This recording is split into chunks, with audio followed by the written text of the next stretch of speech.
Welcome, one and all, to the High Performance Human Podcast. It's your man Andy here. I'm absolutely delighted to have you guys here. And I tell you what, this young lad, well, I say young lad, geez, that makes me sound like a 60-year-old.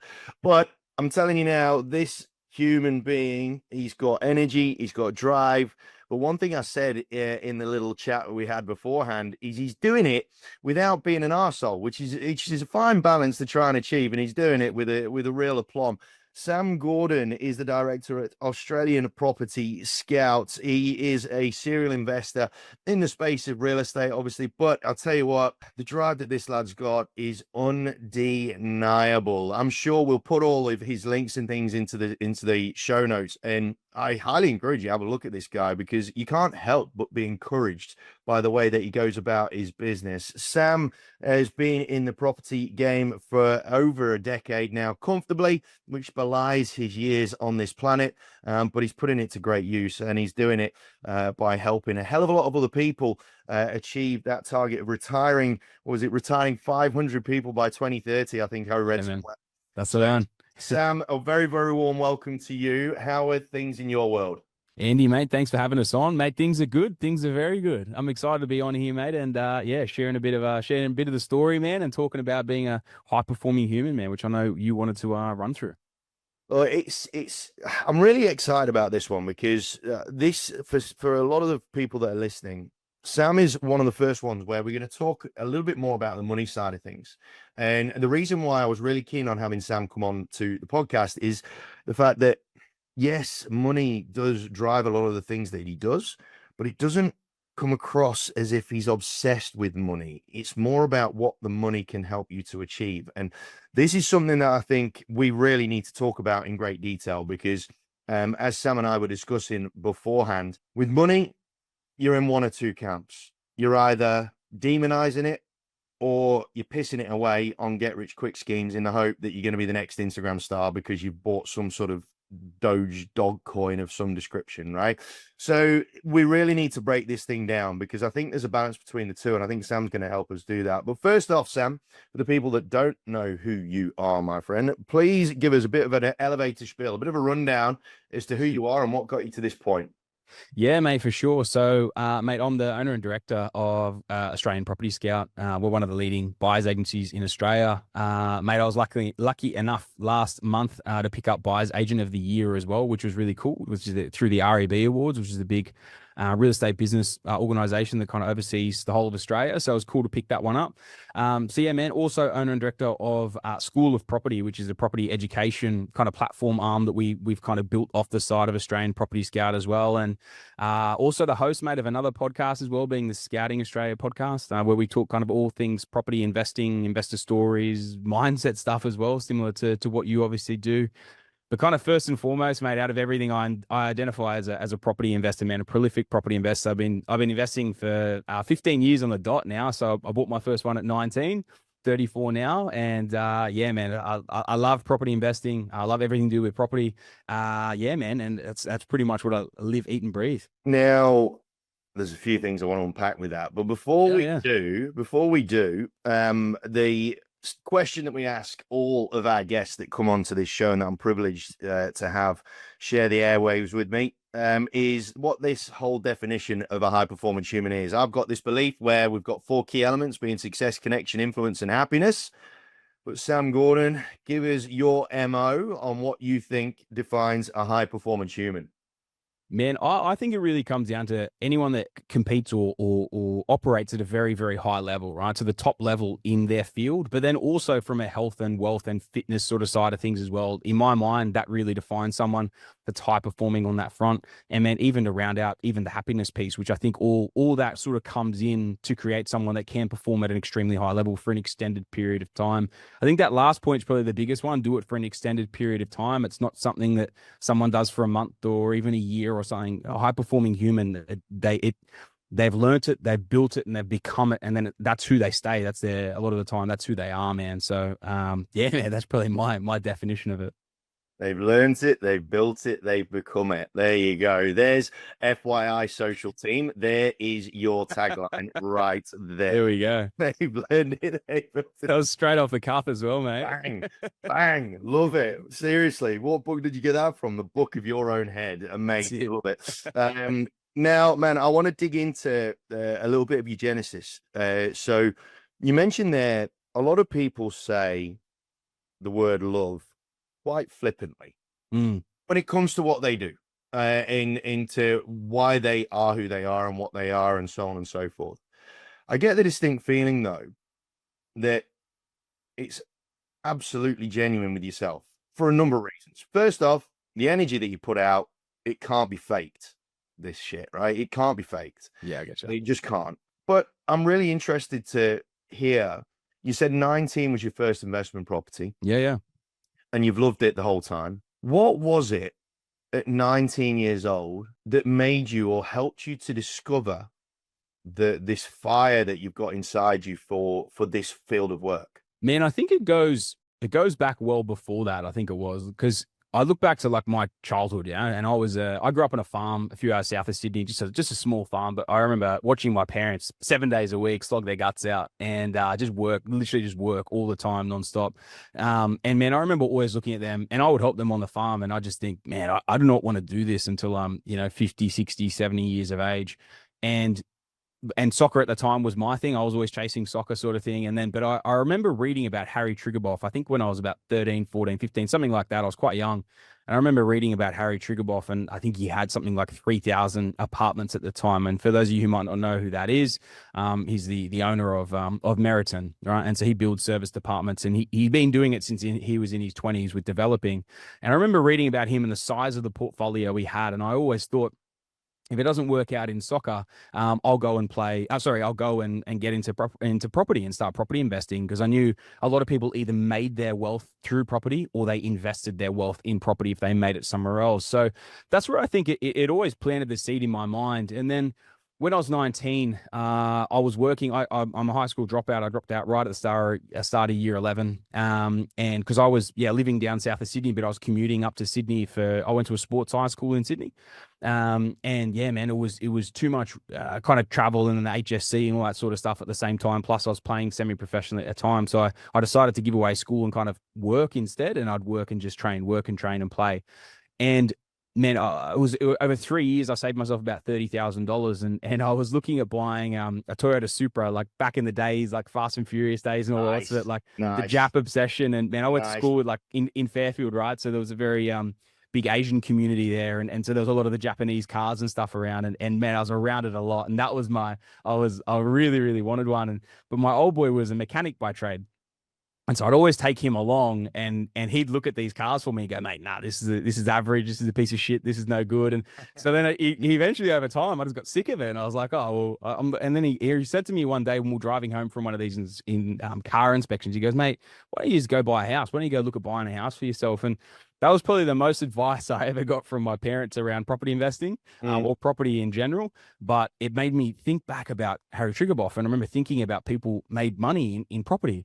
And that was when I started looking back into it again. And I started looking into the loan piece. And I wasn't making much money at the time. When I bought my first property, I was making $750 a week pre-tax. It was literally like next to nothing. And but yeah, man, I could get a loan for 250 grand. And I went out and bought my first place for 275,000, a little 2-bed 1-bath unit in Wollongong. And that was the start. And then kind of from there, man, it wasn't long after that. I was actually at the dentist to really like hone in on where I really got bitten by the bug of this whole thing. I didn't really know anything beyond just buying a property. And then I remember sitting at the dentist, and at the time, there was 3 property mags that were out back in the day. And one of them was sitting on this thing, and I'd never read one before. And I'm never early. And for some reason I was early at this for this appointment, and he was running late, and I sat there for 15 minutes and read this magazine. And then when he called me in, I go, mate, can I take this home? And he goes, yeah, it's all good. And then, mate, I took it home, read that thing back to front, went out and bought them all, subscribed to them all. And then I just consumed as much content as I could, because I was a very low income earner, and I just knew that this was going to be my avenue. I was still playing soccer at the time, but the property investing was where I really wanted to kind of hone in on and put my time and effort and energy into that. So yeah, man, that's where it all kind of really was born from. You've mentioned soccer, and you also mentioned when you were defining a high performance human, the word competitive. Yes. How so? Obviously, you obviously into sport from a young age and what have you. In terms of your property investment journey and your business journey, Yeah. Australian Property Scout, which has won awards and it's done really, really well. How much of that competitive streak in you drives you to do the things that you need to do?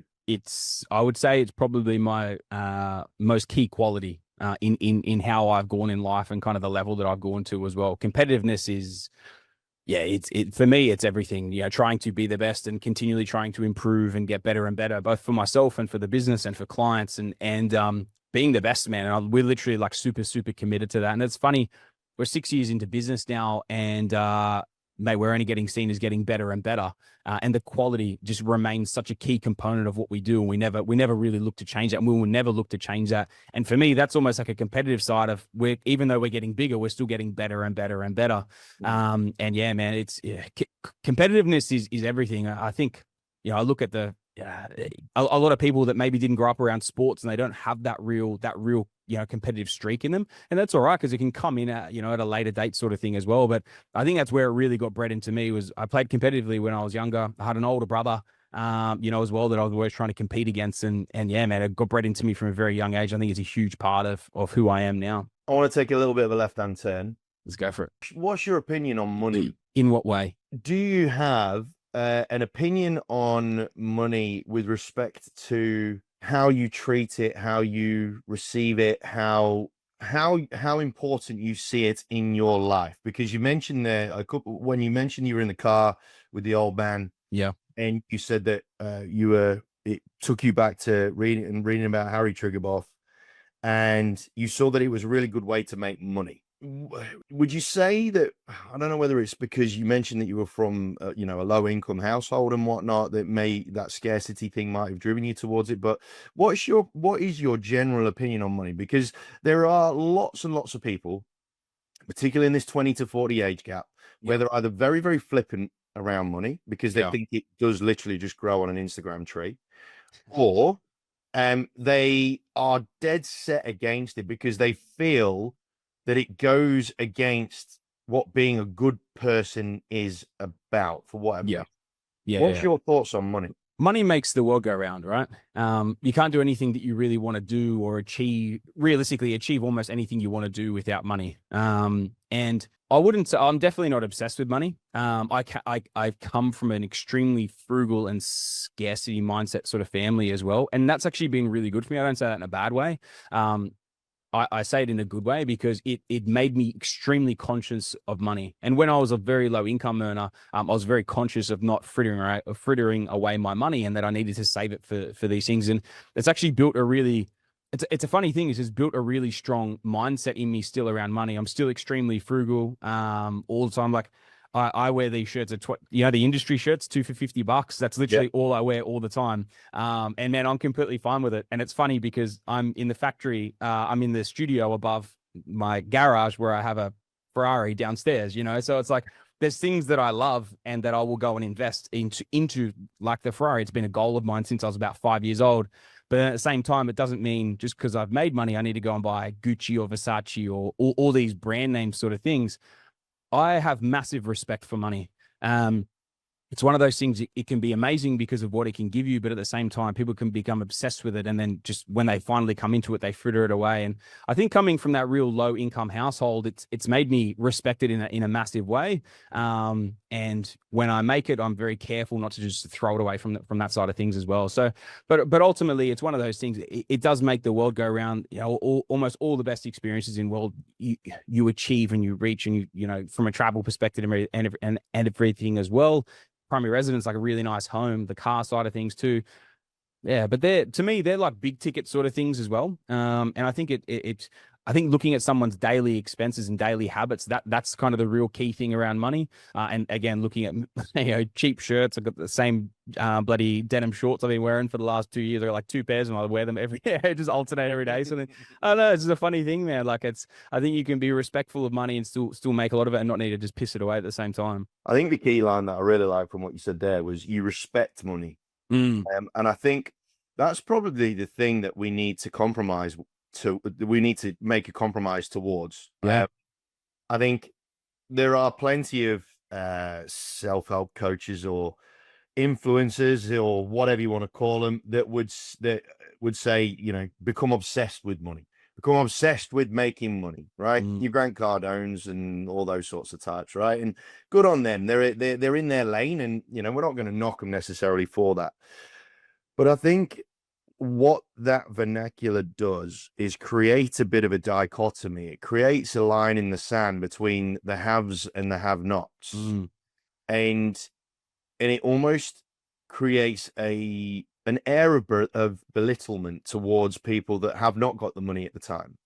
And then when you combine that with the fast-paced life that society is in now, and how easily the likes of Instagram and whatnot makes it look to make money, I think that instantaneous success or failure when it comes to that side of things can really create a complete lack of respect towards money.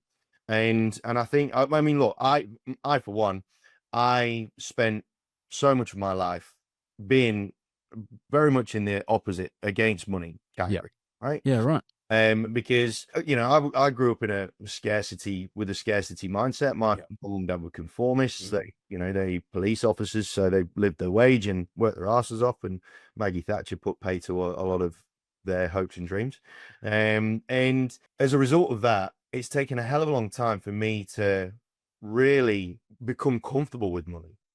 So money for me makes me nervous a lot of the time, as opposed to having a respect for it. But I really like how you articulated that, because I think if we can turn that nervousness into a respect, it means that we don't have to be, you know, like, you know, bloody Scrooge McDuck, bloody rolling in a pulp. You know what I mean? Yeah. But we don't have to fear the damn thing either. Now, in terms of the money side of things, you being 34, you mentioned that you've got a Ferrari in the garage. Yeah. And a lot of people, as soon as they hear that, I can hear it now. A lot of people will be saying car wanker, right? They'll be saying something along those lines, right? Little bloody show off and all that sort of jazz.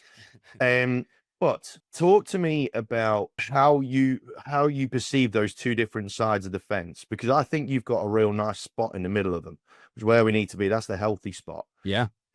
But let's talk about those that really hate money, because you must come up against, or you must have some commentary pointed at you that comes from that side of the fence, right? Yeah. Sure. Yeah, for sure.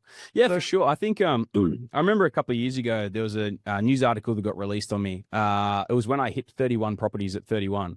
And I remember there was a news article that went up in the Daily Telegraph, and Forbes picked it up, and news.com, and it was all these places picked it up. And I remember the amount of like hate that came off the back of it. And I was like laughed. And I remember, because I left it for a few days, and then I was like, nah, you know, I'm going to write something up just as a response. And I can fire up, but I can also be diplomatic when I need to be diplomatic. And it was kind of the time to be diplomatic and kind of just give my response to all the haters, sort of thing.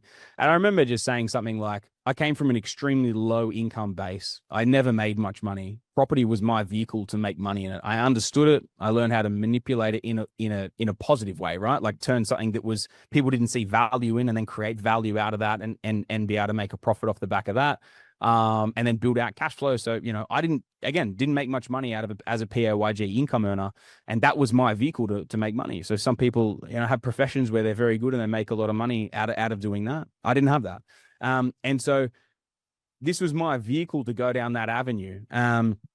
And a lot of time people kind of complain about, okay, well, what about the housing crisis? You know, you're taking houses away, and realistically, we actually create more affordable housing with what we do. We build grannies, we you know, build secondary dwellings and things like that, and create additional, okay, it's additional revenue and income streams for us, but it's also additional affordable housing for the market out there as well. And I think it's one of these things, man, like I never let it impact me, because it was my vehicle that I needed to do. You know, that there's people out there that do plenty worse things than what I do to make money as well. And realistically, I just look at it as it's what I had to do to make money. I was very good at it. I've only gotten better at it. And yeah, you can't feel sorry for something that you're good at that isn't illegal. You know what I mean? Like it's just, it's something good from that side. And I've always, I live, breathe, love this stuff. You know, other people didn't go out there and save for 3 years to save their first deposit and then go and renovate this thing for, 20 hours a day for 3 weeks sort of thing to then get it ready for rent and things like that. And that's what I did as a low income earner, to save money and to stretch my money as far as possible and to minimize my downtime between rentals and whatnot. So I think it's one of these things, like I never let it impact me because they've never been in my shoes. And unless someone's been in my shoes on the other side, I don't let other people's opinions impact what I do and what I have done in my life, because we're all where we are because of decisions that we've made, be it good or be it bad, or and things come out in the wash, and sometimes things turn out not as good as people went out there and tried to do it. But ultimately, we're a product of our own environment that we've worked towards. And if I double down a little bit on that as well, something you were talking about before that I just wrote down, one thing as you were talking after that little piece we said before, this one was kind of around people's money stories, right? And I can't remember what you were saying, something in particular, and money story popped in my mind. We talk about the money story. Like, everyone's got a money story, right? Whether it's good or bad, and where they've come from with money, or whether that has been a lot or not much, and that makes them flippant with, frugal with money or not. And I think, like, so many people are stuck in the mindset that is unchangeable, or that's just who they are and how they are. But we're all like made over time, you know what I mean? We're not born in a specific way. And if you want to invest and you want to build wealth and you want to create something, or you want to become a really good sales agent, auctioneer, whatever it is that you want to do, you can learn these skills. If you don't want to be as flippant with your money, learn how to become frugal, read up on it, research your stuff and become good at that. And I think, like, when people hit me up with stuff like that and have a go at me, I just look at it as victim mentality. You haven't been out there and done what I do, so you can't judge me. And that's the way that I always look at it, because anyone can change their journey. Anyone can change their story. It's all down to the individual. It's always down to the individual from that side. And there's plenty of people that have come from a worse position than me and are way further in front of me as well. So I think, man. And those people I respect, because I look at them and I'm like, holy shit, like, come from there and now you're up there. Like, that's amazing, man. Well done. And I think that's a huge issue in Australia, is tall poppy, of like looking at cutting everyone back down to a lower level. It's one thing that I think we struggle with massively in a country. And I struggled with that actually a lot when I was younger. Again, came from the environment that I grew up in. And one of the biggest things, if you cut other people down or look at other people from that perspective, you need to change that, because it's only going to negatively impact your mindset and who you can become, as opposed to, if you're positive and you want to see other people win, it will help you win. Like, I promise you that. I remember when I wasn't as positive and upbeat about other people having success, I wasn't as successful. And then when I started really wanting other people to succeed and being happy for other people's success, that's when a lot of things changed, man. So it's a very interesting part of life. I think that people just have to have a deep, solid look at themselves. And if they're throwing stones at other people, you just got to look at your own journey and what you've done to get where you are. I have much to unpack with that one. First off, before I dig into some of the other bits, what does fire you up? Because you mentioned there that you have a propensity to fire up at times, and a propensity to be diplomatic on occasion. What fires you up, apart from Liverpool getting beat? I was literally just about to say when Liverpool get beaten. Man, I think it's people. There's a lot of different things. I think people unnecessarily trying to tear others down, and also people being unrealistic with expectations, things like that. Man, people not doing what they say they're going to do. So the whole reason, give you a little bit of backstory on why I actually became a buyer's agent was, and it's funny now because I look at my journey and where I've come from and how we still build the business now, of even when we build to go to a next level of scale, to a perspective and go to the next level in our business, we always keep the same moral compass, and we always keep that same deal quality that we've always promised people. And I became a buyer's agent because when I was 26, I went and actually engaged a different buyer's agent, a guy that I looked up to, and I thought he was a bit of an idol. And in reality, I found out after a lot of his story was bullshit. And man, I had a 7 or 8 property buyers that were very experienced in the industry, looked at my portfolio and they go, mate, you're killing it. Just keep going. Just keep doing your thing. You don't need us. Like, you're sweet. And then I went to this other guy, and who I'd kind of see, who was the last guy I wanted to see as like the final checkpoint. And he pretty much just rubbished my portfolio. And I remember, man, like thinking, man, these guys' deals must be amazing. Mm, And then I signed on with them, and then I just realized like within a day that it was a scam, because then they just started smashing you with deals. And that's the biggest thing, when someone says they get, all these discounts and all the rest of stuff, if you're getting deals straight away, or they say, yeah, we've got deals available, like there's no way. Discounts don't sit on the shelf. It takes a lot of mm, time, effort, energy, relationships. It takes so much time to kind of get that stuff through. They're not just sitting on the shelf. And I remember when I went through that, and it was about a 6-month process before I finally terminated, but it was a non-refundable it was $9,900 engagement. It was a lot of money. And when I went through that whole process, it made me just have this, that actually talking about firing me up. I remember I was depressed about it for probably about 6 months, because I was only at 26. I was probably making 60, 70 grand at the time. And like that's mm. pre-tax, and $10,000 post-tax money is a lot of money. And then that lit a proper fire in my belly, of wanting to go, nah, you know what, fuck this. I'm gonna go massive with this. I'm gonna go crazy with the investing. Mm. And it was probably, in hindsight, the best $10,000 I ever spent, because getting burnt by that made me learn everything I could with property and go as hard as I could with property, just go all in on property. And then when I did really well out of it in 2020, I actually won Investor of the Year, and I had replaced enough of my income that I didn't need to work anymore. I'd done that like a year or two before, and I'd been traveling and stuff. And then I was just like, I needed to help other people do this. Like, if that's where people think the top is, like, that is absolute rubbish. And I knew we could go so much better than it. So like, when it comes to like people not delivering on their promises, or from that side of things, that's what really fires me up from that side. We always try and be very direct with what is achievable and what will help people achieve.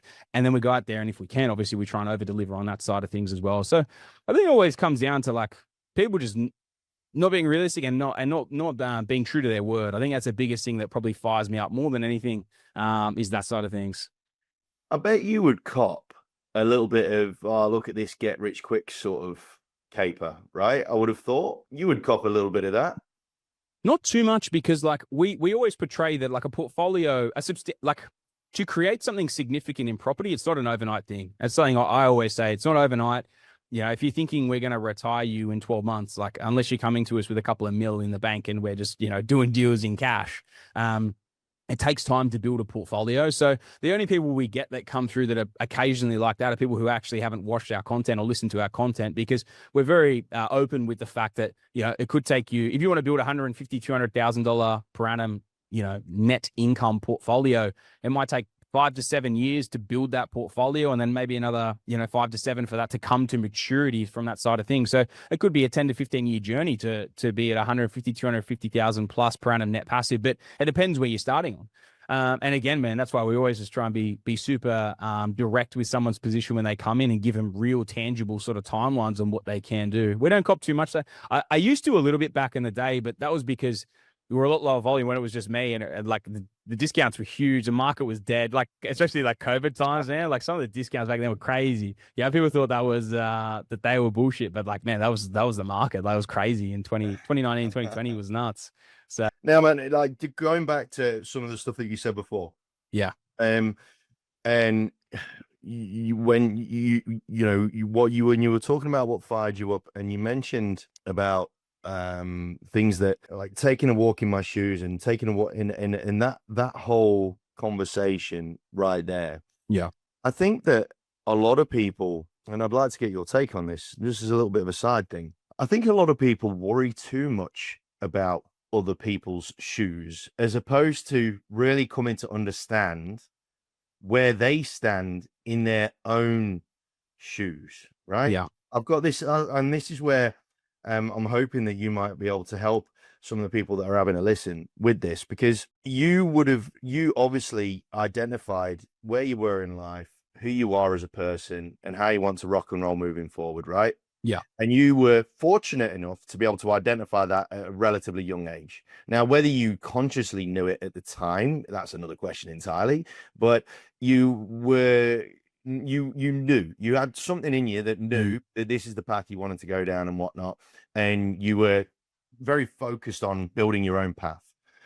A lot of people in society, and a lot of people in this sort of 20 to 40-year-old bracket, and it sort of ties in with this whole tall poppy thing, right? Yeah, And yeah. this whole glass ceiling that society places on us. I think for a lot of people, that lack of understanding as to where they are stood within themselves can more often than not lead them to trying too much to try and get into other people's shoes because they're the shoes that they think is going to help them to be successful. Yeah. Now, from your side of things, especially with a lot of the people that you meet and a lot of people that you come across and whatnot in your business and whatnot, and especially with your school of property as well. Yeah. As part of that early education phase, how often do you come across people that think they are in one place in their lives, but that's based on what they see and all that sort of shit? Yeah. But when reality is they're in a completely different space. Yeah.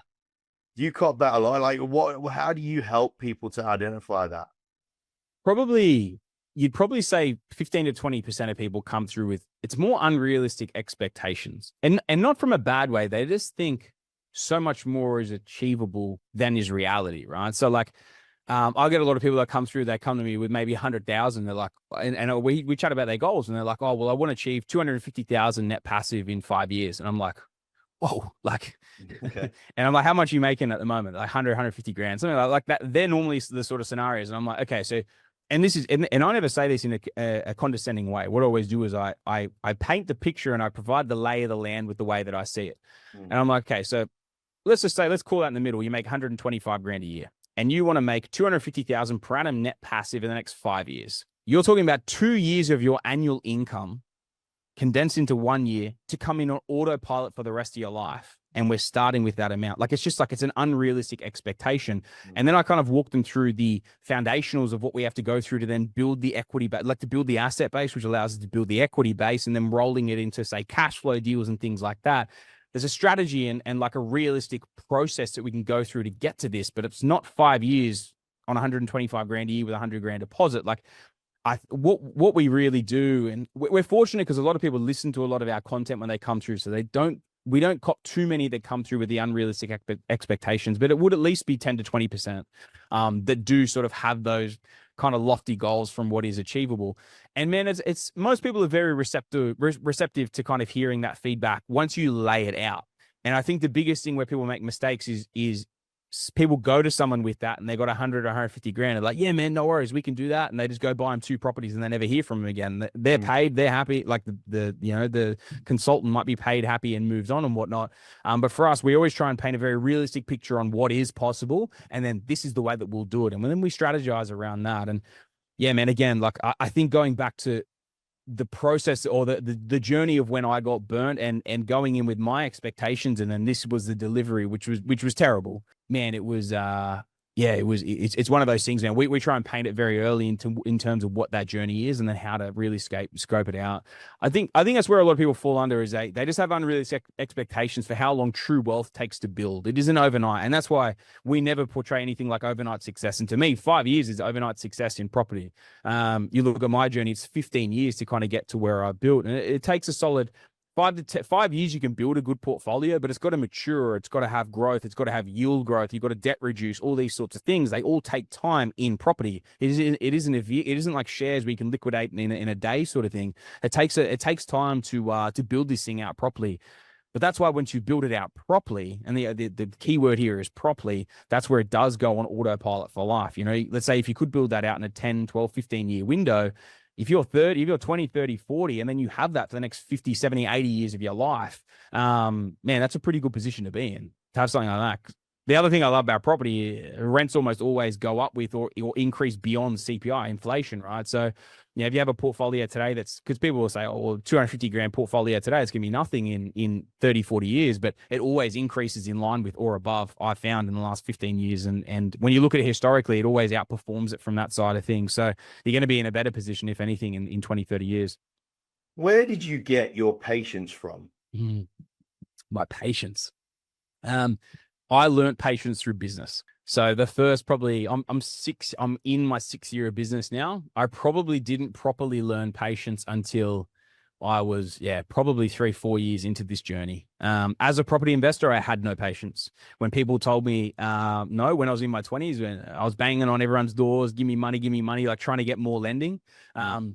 and everyone would just say no. I didn't have the patience, and it was good that I didn't, because if I had patience and been like, oh yeah, I've got to wait for this to grow or my income to grow or whatever, I wouldn't be in the position that I'm in now. So that persistence from that side really helped my journey. But my patience I learned through dealing with a lot of people through business, to be frank. needing patience and not being able to be as cutthroat as I maybe would be in other aspects of life. Because and this sort of segues us into the other side of the conversation. I wanted to talk around high performing humans and money. It is the inherent nature of life these days, where everybody feels that they can get the Ferrari next week, or they can get this by 2025 or whatever it is, right? Yeah. And you mentioned there how back in the day you had no patience, but you had a determination and a persistence to continue fighting the fight until you got to where you wanted to be, which inherently has a very unconscious patience to it anyway, right? Where you just you want to, right? Yeah. So, but now you've learned this patience thing, and let's face it, mate, you are 34, right? Yes. Yeah. You talk like a 50-year-old, which is so good. It's so good, and it's something that a lot of people would bloody envy in a big way. But it must, and this is going to make us sound really old, by the way, gang, for a second, but it must make you, with the knowledge that you have and the awareness that you have, it must make you panic to a degree when you see the number and the amount of noise around making money in a short space of time, and you know, do this, and then you will make millions of dollars, and you will be having wads of cash just sat on your desk, making you look like Billy Big Balls and all the rest of it, right? Like, I know there's probably a part of you that probably would just laugh at it, but there must be a bit of you that gets a bit worried, because you must have mates and things like that, surely, that have ballsed up with stuff like that, surely. Mate, I have in my past. So I signed up to a few courses and seminars. It's actually why I brought out School of Property. My property investment education course was because all the other courses that were out there were being taught, and these are the courses that I did back in the day, and the courses that are out there today. They're being taught and they're instructed by people that have never actually done it, or they did it after they made a lot of money out of business. So there's so many people that had never done it through actually going through the trials and tribulations of building a significant portfolio on an average Australian income. And man, let's talk about something, another thing that fires me up. But I think, yeah, man, like really kind of diving into that, it's an interesting thing, man, because that's why I kind of brought that course out. And when I kind of reflect and I look at other people and the way they're doing things, actually, if I go into probably one of the biggest lessons I could ever pass on to anyone, it's block all that shit out. Like, there is no such thing as a get rich quick. That's why they call them a scheme, get rich quick scheme, because it's a load of shit. You can't get rich quick overnight. Like, serious wealth and building generational wealth and literal serious wealth, it takes time. And it's funny because you say that, and mate, I don't even look at that. Even if it pops up, I wouldn't even take notice of it. It just goes past, you know what I mean? Or like, I blocked certain people, so I don't even see that sort of stuff. But man, it's yeah, man, it's something that I block out. One of the biggest things, one of the biggest lessons I probably could ever pass on to someone is stop watching the news. Stop watching mainstream media. Stop listening to that shit. Stop listening to news on Instagram, all that sort of thing. What I've found in life is, I can't remember, someone told me, the mentor told me this. It was something like 7-8 years ago. It was ages ago. And I remember hearing there was this thing that said, stop listening to the news, stop watching the news, because if anything significant enough happens, you're going to find out. Something that you really need to know, you're going to find out. You don't need to watch the news for it. Something gets bombed, something blows up, like the world's ending, you're going to find out. You know what I mean? Like, but you don't need to hear all that shit and have all that shit in your mind every single day, every single night. And I remember, because at the time I was working on the farm, all the old boys, all the old cockies and that, they would all have the radio going all the time, right? And they'd have all their old stuff on, and they'd all hang out for the news at midday. And I was just, you know, and every hour there was the bulletin, they'd all hang around for the bulletin. And I'm just like, fucking hell, like, and I remember when I heard that thing and I started realizing and paying attention to all these things are constantly triggering your mind, right? And the media makes the most money when there are big, like they're all about grabbing headlines and tension grabbing headlines, right? So when the going's good, they're pumping how great it is. And when it's shit, they're smashing everything as to how bad it is. And I think that's why when you block that out, you can just focus on your journey and you can focus on what you can actually control in front of you. And when you focus purely on that, and again, you don't pull other people down. You just look for people that you can pump up, and because if you pump someone up, they're going to be more likely to help you as well, right? And offer things on that side. And I think, man, when that becomes the mindset, and you block all the other shit out, and you realize that, you know, get rich quick and the fast money schemes, it's all a load of shit. When you focus on what you think you can actually make money on, you focus on that and put time into it, whether it's a career or whether it's an investment strategy or whatever it is, that is how you become wealthy over time. And blocking all that stuff out, not taking it in, is how you keep going to those different levels and leveling up. And I think that's where a lot of people see themselves as failures. They'll mark themselves as failures based on the measuring, the perceived measuring stick that is out there, right?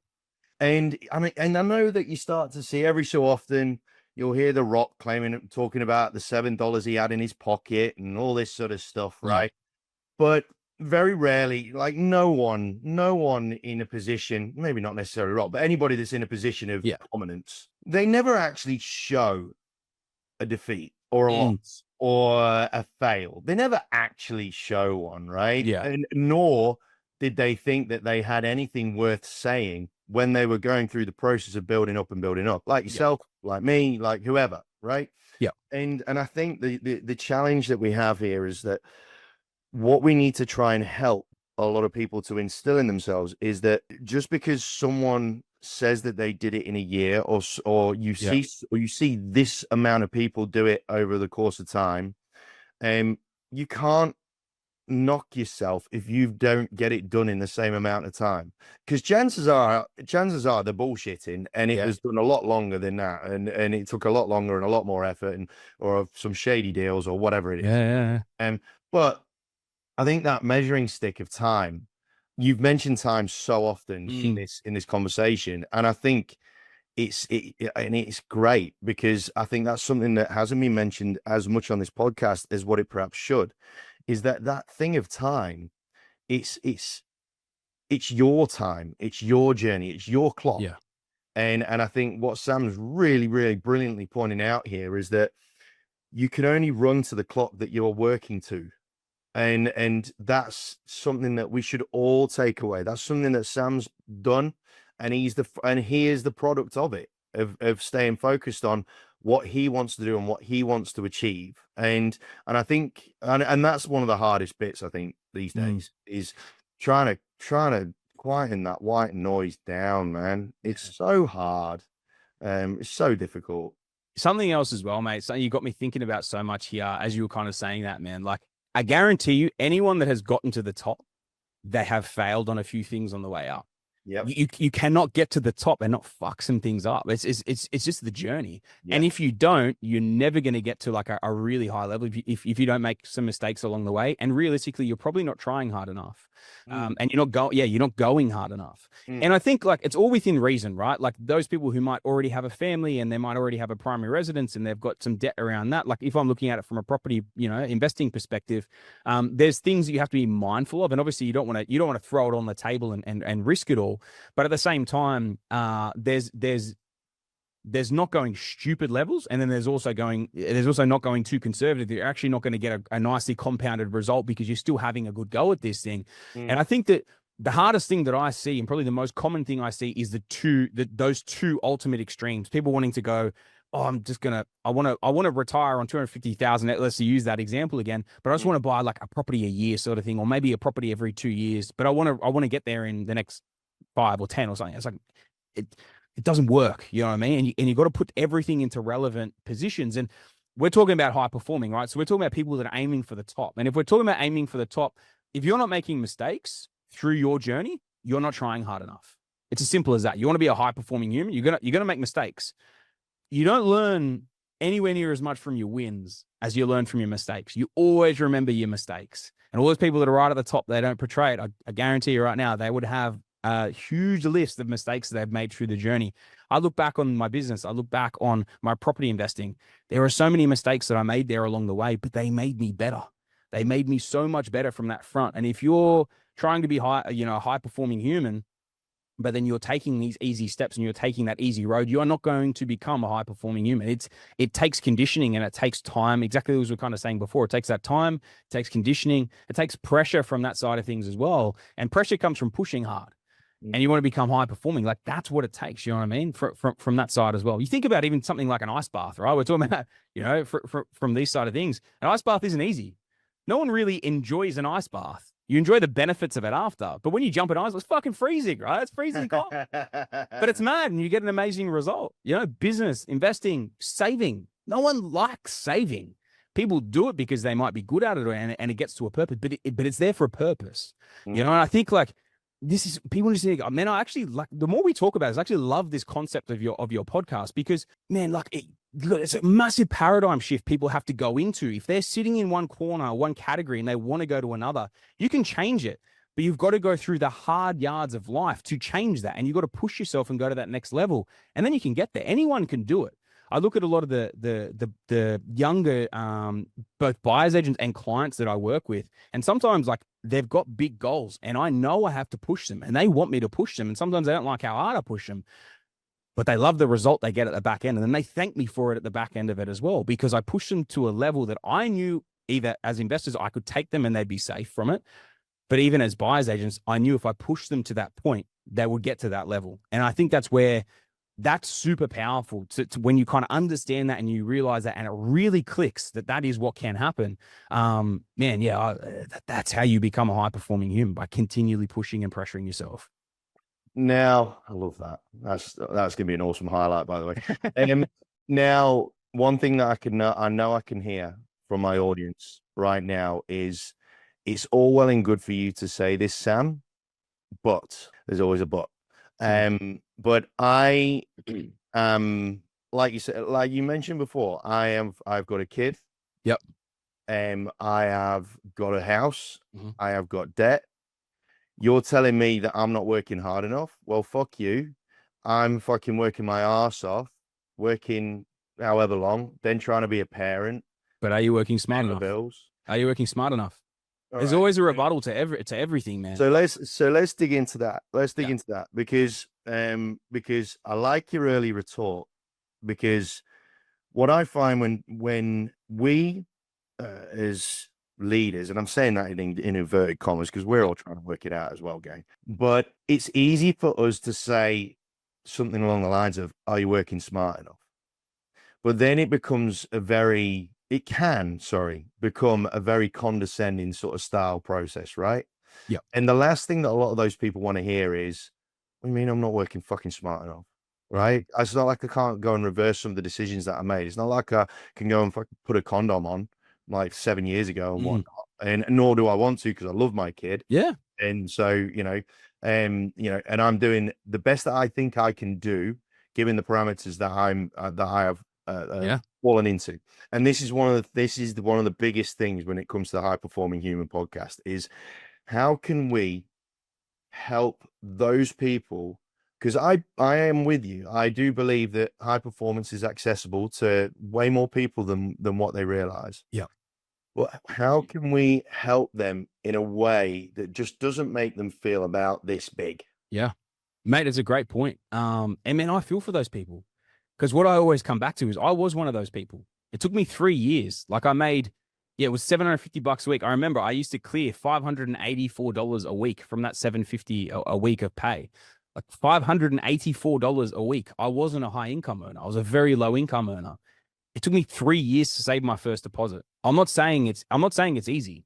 It's the thing, as nothing ever that's worth achievable in life is easy. Building a portfolio, building a business, even building a skill set. These things, they don't come easily. It all takes time. And I 100% feel for those people that might be in that position. Man, it all comes down to what you do in that position. Because if it took you 3 years to save your first deposit, maybe it takes you 2 years, maybe it takes you 5 years. But in that 5 years, can you become a highly educated investor before you in a knowledge base style of thing? And can you consume so much content that by the time you're finally ready to pull the trigger, you buy an absolute cracking property, and then you make your deposit on the way into that first deal, and then you can recycle that equity back out because you've learned how to do that, because you've consumed content for the last 2, 3, 5 years to get yourself into this position where, when you make that purchase and you make that money on the way into the deal, then now you can strip that back out and buy another one. And all of a sudden you've compounded, all right, maybe your first deal, you scraped your way into a $300,000 property, which people will say out there, fucking can't be done. Guarantee it can be done. We're still consistently buying deals under $300,000. Pull that equity back out, roll into the next one. Maybe you build a base of $1 million worth of properties that are 300 to 350,000 to get to your first million in property. But the key point is understanding how to do it intelligently. And this is why I'm saying it takes time. Time is the biggest thing here where people underestimate. To become a high performing human, you don't become it overnight. I look at the level that I operated at when I was an elite athlete, and I used to play soccer at quite a high level. And man, I look at my mindset now compared to where I was back then. I am so much mentally stronger. And you would ask almost anyone that I used to play with back in the day. I wasn't your fancy soccer player. I was extremely, I was a box-to-box center mid. I used to run all day. I'd put my body on the line nonstop. Mentally, I was extremely strong from a athletic point of view, but from an intelligence point of view and a mental toughness from that side of things too, man, it's a completely different beast. And if you've got to condition yourself for 3 years, I've got to save $200 a week for the next 3 years. And that is my goal. And that gets me a $30,000 deposit. And then maybe all I can do is use some grants or whatever and get into my first deal. And that's what takes you to get there. But over the 3 years, you learn a huge amount of information. So you can make that intelligent decision. You know how to strip it out. You know how to buy the next one. You build yourself this base, and you go and buy things that are positive cash flow and they're taking care of themselves. And they tick all these boxes, because that's the same process that I went through when I kind of did it. And then you let time do its thing from a property side of things as well, and using leverage and compounding and all the rest of it. Man, anyone can do it from this side of things. And that's where, like, I never say the stuff I said before dismissively, because I've been through it as well. And that's why when people say it can be done, it's just like, it's the application and it's the time piece. And no one can ever hurt me with that side of things. So it took me 3 years to save my deposit to buy my first one. It took me another 3 years to save my deposit to buy my second one. And then I built that. And then during that process, that's where I learned. And that was like, it was literally like a 5-6 year, I call it like a bachelor's of property that I gave myself, because I consumed so much content. And then I realized, and that strategy that I've just explained, then that's what I then started to apply. And then at 24, I bought 2 a year. And then at 25, I bought 2 a year. And then I think when I was 26, I bought like 4 a year. And then it just started compounding and going crazy from there. But the first like 5 years, I only bought 2 properties. And I was still only a very, very low income earner. And so, man, like I understand where people would come from with that response. But at the same time, as hard as this is, and hopefully I don't offend anyone properly, because if that is your honest, response to that, I think it's a cop out. I honestly think you can, if you actually think about it and you have a look at you have a look at your income, you look at your expenses, you see what you can save. Anyone can do this thing. If I could do it at that money, making that amount, only being able to save a tiny bit that I could save, and it took me 3 years to do it, anyone can do it. It's just a matter of being willing to put the time and effort in to get to that point. And if that's your journey out of being, that example before, single mom, child, low income earner sort of thing, if that's your way out of it, then that's your way out of it. And you got to commit to that thing. But man, it's saving, it's sacrifice. It's not easy, man. Like, it's not easy from this side of things, but that's what will condition you and breed you into a different level of human. I guarantee you, when you buy that first one, if you buy the right thing and then you can recycle, put it in the next one, you're gonna feel like a machine. Yeah, if you do it properly, you can easily build a quite a significant portfolio from this side of things. And that's how, if that's your way out, if that's how you make money, that's how you make wealth. And there's plenty of free platforms that you can learn this stuff. The magazines aren't around anymore, but the magazines of the modern day is the podcasts. If people want to learn how to do that, I wasn't going to do a direct plug on this sort of thing, but if you want to learn how to actually do this thing, go jump over to the Scouting Australia podcast. This is literally what we talk, that's our free channel of all this sort of information that we kind of give out from that side as well. There's enough in there. If you're a super low income and you wanted to learn over the next 3 years on how to build this thing, that's where you go to learn how to actually do it as well. You know what I'm hearing out of all of this, gang? And again, it comes back to that word time. If you're in a position, and it doesn't matter whether it's about growing wealth or growing health or whatever the case may be, if you're in a position right now where it is physically impossible for you to achieve what you perceive as high performance, then there's other things that you can do to make the most of your time in order to be ready for when you are physically able to make it happen. That for me is the absolute gold out of what Sam just said then. As long as you are maximizing the time that you have available, and it doesn't necessarily need to be intangible proof or evidence of progress. Yeah. If all you can do is learn and educate and feel and look at work out, how would it look if and when you are ready, or whatever the case may be. And you can look at your physical health of this. Mm. You ain't going to be Arnold Schwarzenegger Anything, man. tomorrow, Yeah. right? But if you could educate yourself with the macros, the micros, the this, the that, the other, then that knowledge is going to create such a greater degree of clarity, and then provide a practicality to what you feel is an impossible position. I think that's probably the bit that screws so many people over, is they see the end result far too often and don't realize that there is an educational process that they need to go through in order to make that happen. But if they do go through that process, then shit, what seemed impossible may not seem so impossible all of a sudden. Yeah. That makes sense. And I think that's the goal that you just said there, man, is how you spent that 3 years while you were saving, chomping at the bit, busting your ass, claiming you didn't have patience. But that to me is like ultimate patience. That's true. And educating the shit out of yourself on something that you really deeply wanted to achieve. That for me is what turned you into the guy that you've turned into. Is that bit, is the fact that you made sure you didn't waste the time in between while you were in that sort of getting ready pattern. Yep. And that, gang, is a wonderful, wonderful, wonderful thing to get out of this podcast is if you can't do it physically, get it done mentally, because there's nothing stopping you from doing that first. 100%. I love that. Anyway, man, I've taken so much more of your time. I'll probably cost you a property or two for this little trip. Nah, man, I've enjoyed this, man. I've enjoyed it.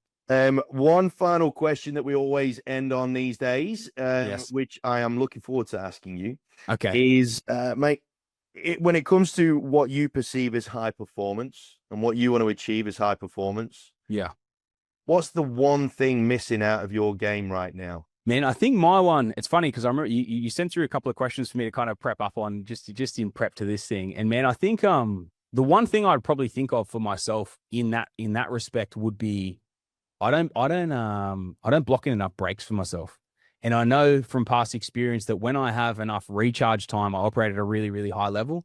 And then I noticed this in particular at the end of last year. I schooled a property. It took me about 4 months to build that thing, and during that 4 months, I didn't take any time off. Like my weekends were completely full. When I'd finish work, I'd go to the studio and record all the videos, and I'd be coming up with the content and all those. There's about 80 videos in this thing, ranging from 10 to 40 minutes sort of long, and it was a huge process sort of building this thing and putting it all together.